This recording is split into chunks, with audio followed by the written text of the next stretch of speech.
Well, hopefully that'll change. I mean, there's been almost like a monopoly the whole time I've been in this business. Yeah. You know, one promotion, one man, and he's a great man. He really works hard, knows a lot about the business now, and you know, has kept this thing alive for all of us. You know, and but that stuff might change. You know, because you know, a lot of these guys put their blood, sweat, and tears into this thing. I'm not saying a guy that wrestles 4 or 5 years should have a pension the rest of his life or should have health care the rest of his life, but there should be a risk-reward system, a graduated scale, depending on how hard you work, how much you work, how long you work. You should be rewarded. And one of the things that is the biggest challenge to me right now is I'm getting back in the middle of this. I'm going to TNA on Spike TV, and it's a wrestling company that's hung in there for about 7 years. And I'm going there to try to change all that. And every time I've gone in to flip-flop this wrestling business, I've had the luxury of wrestling myself, plugging myself in whenever I need to do it, putting myself in a tight spot whenever there's a main event, you know. I'd plug myself in there if we need a main event. It's just like the WWE. Usually they call me around WrestleMania time because they need a main event. So I'm going to TNA now, and I'm going to have to really dig deep without the luxury of myself wrestling. That may come up, but it hasn't been talked about yet. The deal I made is to go in and turn this business around, put life into these wrestlers, give them that thing that's missing, that spirit, that energy. And, you know, on top of that, those are some of my concerns. There's no insurance. There's no health care. There's no way to you know, provide for these guys if something happens or if they work for 25 or 30 years for the company. So I'm going to address all those things. I love this business that much. And so, you know, at the end of the day, the decision to go to TNA was multi-leveled.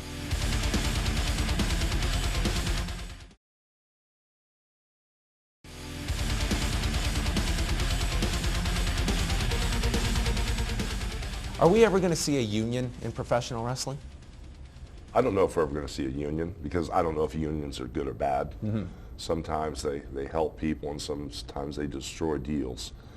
And, you know, I used to do a lot of kids movies back in the 80s and early 90s. And, you know, Florida's a non-union state. And we'd go in there and we'd barely have enough money to make the movie. And we'd be chugging along, you know, hoping to end and only have 25 or 30 days to shoot the movie. And all of a sudden the union would come in and say, okay, you know, we're going to shut this thing down and you'll never work again in the state. And so I had a few bad experiences with unions, and then I've had some good experiences with unions. So I really don't know if there's a place in professional wrestling across the board, you know, for a union. I mean, I know one thing on a personal level. If you look at my schedule tomorrow, I've got something going every 15 minutes. You know, there's not time to go to the bathroom or eat lunch, you know. And if I did that for 30 years, which I did, you know, I flew 300 days a year. I wrestled sometimes 400 times a year, twice on Saturday, twice on Sunday. I don't know if a union could figure out a way to compensate me fairly as compared to a guy who wrestled, you know, maybe 4 or 5 years on top, or some guy that wrestled in the business 3 years or 10 years, or a guy that wrestled for a little while and then went to do movies forever, wrestled for a little while and, you know, did something else. But I just don't know. So I don't know. There's got to be a way to protect these guys, but I don't know if the union is the answer. Now, we're filming this here in Toronto, which is the site of two of your most famous matches at WrestleMania 6 and 18 against The Ultimate Warrior and The Rock. And in both matches, you lost those matches, but you had the ability to be able to have those fans leave the Skydome that night still wanting to pay money to see Hulk Hogan. Was that done on purpose, and is that just a testament to the character of Hulk Hogan? Well, like I said, this business is an art form. And one of the things that a lot of people don't understand is if I was to wrestle you and you were to beat me, I know how to make you look great and get your hand raised and make you look like the king of all kings. And at the same time, I know how to lose and make myself look better, just as good as you. I want to teach a lot of the wrestlers this. You know, I mean, you know, getting beat by The Rock or The Ultimate Warrior, it was fairly easy, you know, because the characters were so large, you know. There was a time when I was down in a company called WCW. One of the writers, you know, said he was going to fire me the day I walked in, and he never met me. but he told everybody on the creative staff that first thing I'm going to do is fire Hulk Hogan, and he never met me. And so I kind of like hung around because I had a contract for a little while. And instead of getting beat by The Rock or getting beat by The Ultimate Warrior, something that creatively had a huge storyline that made a lot of sense that we could all be better off for, the writer threw me in there with a kid that was trying real hard, but he wasn't in the right place. It was a young man named Billy Kidman. And he was probably about 185 or 90 pounds. And he was a good little wrestler, but he, really, there was a difference. There was a huge difference in our careers and our personas, and they beat me 3 weeks in a row. Just kept beating me every single week in a row.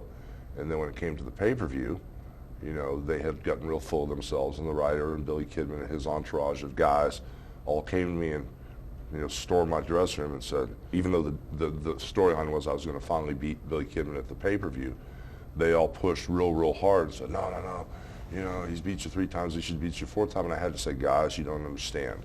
If this was really working, and I was serious from my heart, if this was really working, I'd let Billy Kidman beat me again. But this isn't.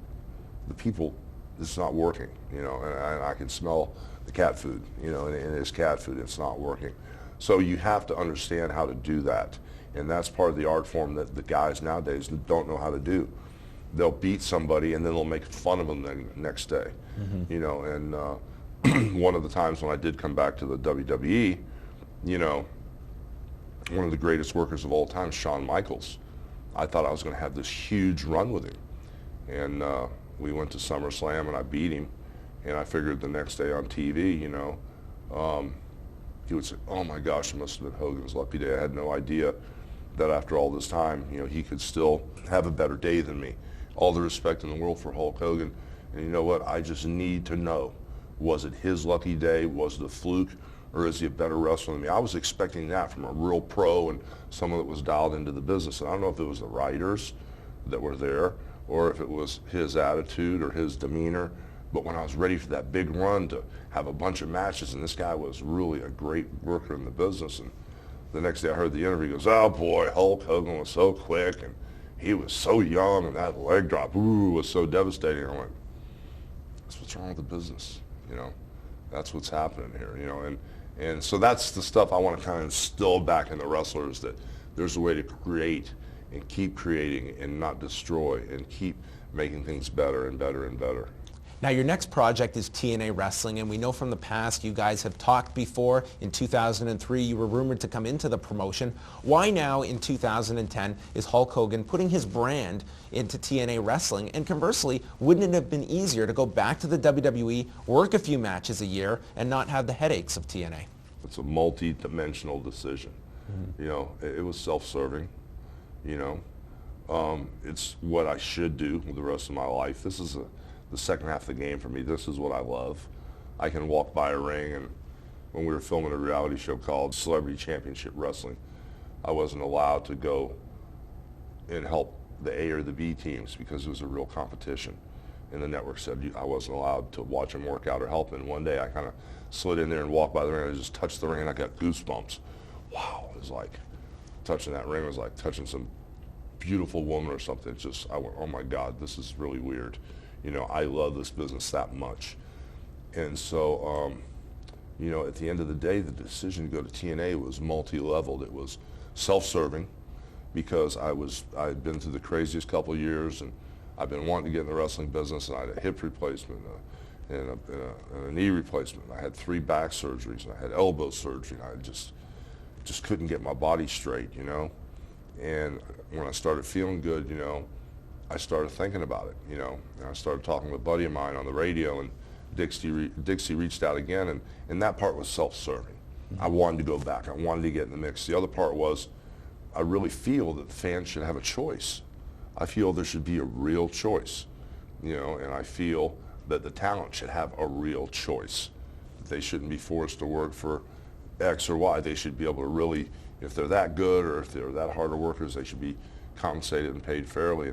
And I think the fans and the talent should have a choice. So it's all the above. I want to contribute what I know about this business. One of the many criticisms that people have towards Eric Bischoff is that he got too close to the talent, yourself included. There were a lot of egos going on at that time in WCW. How has Eric evolved, and what were some of the problems in WCW at the time? Because a lot of people will state that it was WCW that killed WCW, more so than even the World Wrestling Federation at the time. Yeah, I mean, I've had a talk with Eric about this as recent as 2 days ago. You know, Eric's a very good friend of mine. He's a business partner. And I said, brother, you know, there's some people right now that are exactly like you were 10 years ago. And I'm getting ready to go to work with a lot of those people. Yep. And I'm going, you know what, brother, things are going great. And we've all learned so much. And I'm here and I come in peace, you know, and I'm going to find out what Russo has to offer. I'm going to find out what Kevin Nash has to offer. I'm going to find out what, you know, is really going on with Dixie Carter and her company. I'm going to go down there and find out what Scott Steiner brings to the table and what Jeff Jarrett really brings to the table. And you learn something from everyone, you know. And man, I can hear someone talk for 2 hours and they'll just throw one half of a line out there and I'll hear it and it'll just spin me in a whole other direction creatively. So everybody brings something to the table. And I'm not real big on the writers. You know, Russo and Ed Ferrara and his staff of writers that were there, that are there now, were the same guys that were there with the WCW. I'm not real big on writers. I know that there has to be a semblance of order. You know, when you're doing a 2 or 3 hour show and you have to block the segments out and you have to have a natural flow and move through the top of the hour and hold the audience. You know, somatics. I know all that stuff, but a robot can do that, you know. I'm not real big on the writers, but they do bring a lot to the table, you know. But I don't want it to be, you know, like in the WWE where you live and breathe by the writers. You know, the writers tell you everything to say. There's an agent that gets, if I'm going to wrestle you, that day they assign an agent to us. And you go over the match and you go over the match all day long. Sometimes they go out to the ring and spend hours in the ring going over the stuff. That's not what this is all about. If you can't talk and you can't wrestle, you should pack your bags and go up north. You know, these are for guys that love this business, understand this business, have that it factor, that instinct on what makes this click. And my goal is not to make wrestling like it used to be, you know, with all the old timers and stuff, but everybody has stuff to offer. I'm not saying you won't see any of those guys show up, or, you know, if the Junkyard Dog was alive, God bless his soul, if he could walk in and tear the roof down and sell the place out, I'd put the belt on him, he'd be my guy, you know. And I'm not saying anything like that's going to happen. But what you are going to see is that it's not going to be wrestling like it used to be, but it's going to be that next level.